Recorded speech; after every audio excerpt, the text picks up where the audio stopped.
Ganapataye Namah Swaha.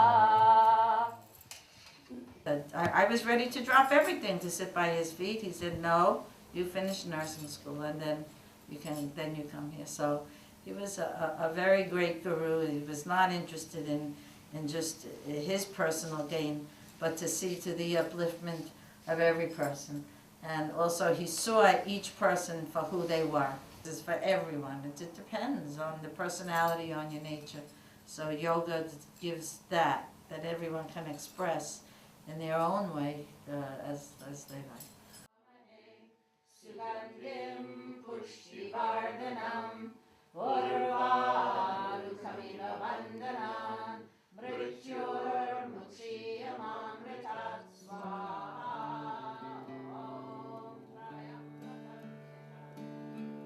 I had been in a wonderful living in an ongoing retreat situation where I lived very isolated. I rarely saw people. I carried my own water. There was no electricity. I had to climb a hill to get to where I was. It was fabulous. I played my Tibetan bells and bowls and did fire, and I was out there, and I loved it. And I had no intentions of ever coming back. I had just gone through an experience of being in a situation where the river started talking to me, and it seemed really weird. And I talked with friends about it, and they said, well, yeah, of course, you know, you're an organizer, you've got to find out what's going on with this river and why it's talking to you. And I was astonished. I was just astonished. So I really, with all my heart, just want to acknowledge what an incredible gift it's been to have not only sat and been blessed by Gurji, but that it really continues. It's really alive. It's not something in the past. It's real right here, right now, continues. His presence is here. His presence is always with us. I remember sitting with him and his saying, well, I'm going to be with you more when I leave. Right? I don't know if you remember those talks, but it's really true. It's really extraordinary. And it's really nice to be with new people, but also all the old friends in the room too. Nice to see you. First things first. The senses are not against you. The body is not against you. Mind is the problem. And mind cannot work without language. And mind has the power to misuse the body and all the senses. The 5 senses, the 5 motor organs, and the 5 bhutas, elements. Mind has that power. But mind cannot work without language and without thinking. So, for 1 minute, don't think. Perceive everything. 1 minute. When you do not think, you are in the state of I am, and you are everywhere. Although you do not understand, because we are still in the world of the mind. But without thinking, you have cosmic mind. Cosmic mind is not against you. Cosmic mind, on the contrary, is against the thinking mind. That is one thing in your favor. When you are in the state of I am, you are avyakta, the unmanifested. Nobody knows. Black hole. Avyakta, akshara, always with you. Akshara, not kshara. Akshara is indestructible. The body is kshara, moving, changing. Senses are kshara. Prakriti, nature, is kshara. And buddhi, intellect, is kshara. You cannot believe anything. You cannot believe anything. Tomorrow your body will be with you or not. Unreliable company. And is there anything reliable? I am, for which we do not care. At the time of death, I am is with you. But too late. Too late. You have to pass. Again, same father, same mother, same grandfather, same grandmother, same enemy, same friend. Or you can change. Friend becomes enemy and enemy becomes friend. What is the meaning? You cannot go out of the world of the senses. And as long as you are in the world of the senses, so long you are in prison. But, no doubt, this prison has open door policy. Avyakta. Half answer to your question was missing.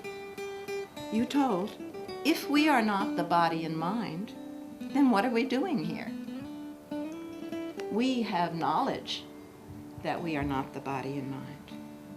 Very good. Many people don't have that knowledge, but feeling is missing. Therefore, we are here. I experienced something marvelous, and I'm going to try and put it into words.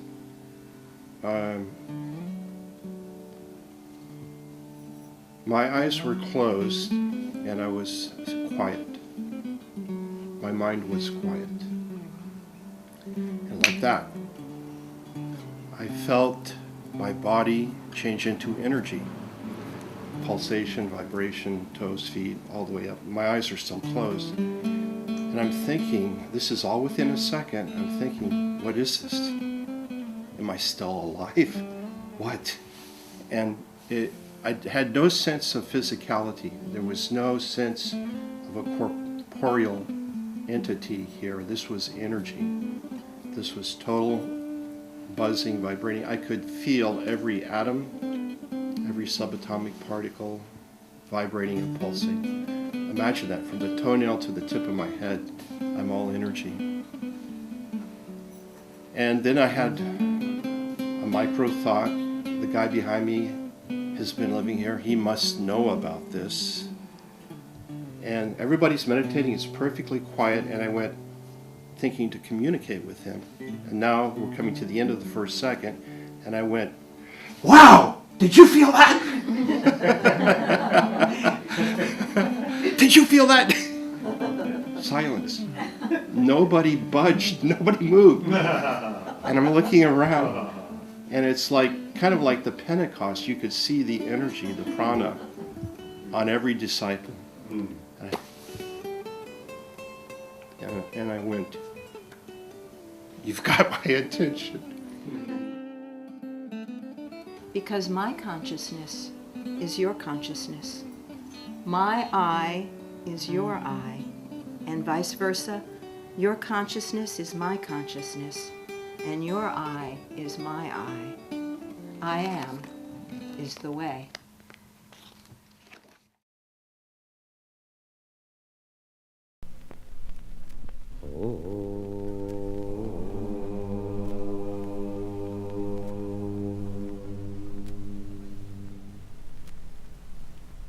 Ramunarayanam, Ramunarayanam, Ramunarayanam, Ramunarayanam. I have been given permission to leave my body. And this is a day for celebration because I've been given permission to continue to work with you without my body. And wow, I got a little shaken at that moment when I read that. And I walked into the room, and the room shook pretty heavily. And I started to cry.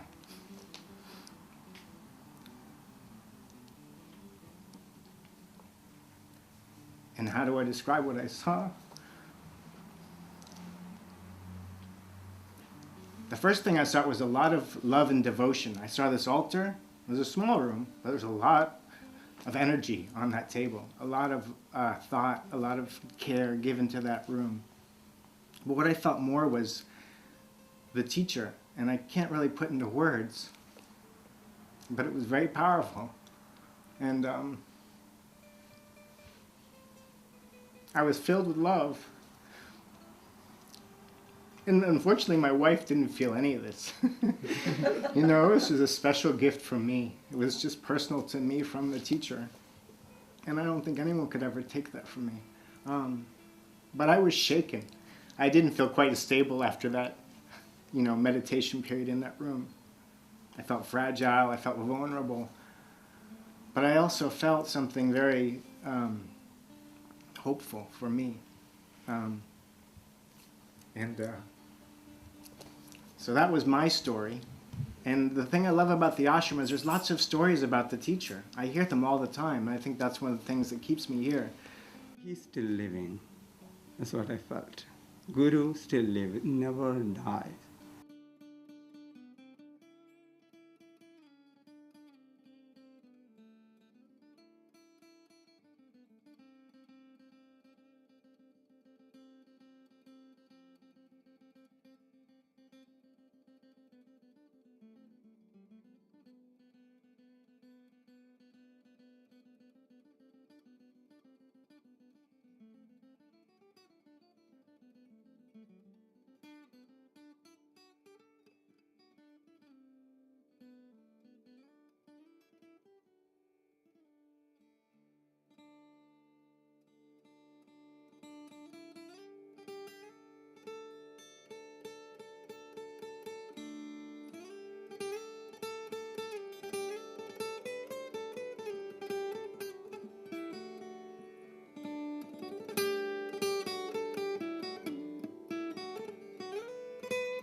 You can reach it. This is what my experience here. And I'm always so connected to this ashram now. Coming every day, singing, chanting, shouting at Guru, shouting at God. This is always doing.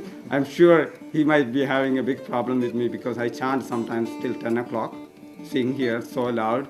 And he never complained to me. And I think when he's going to complain to me, he's like, can you just stop it and go?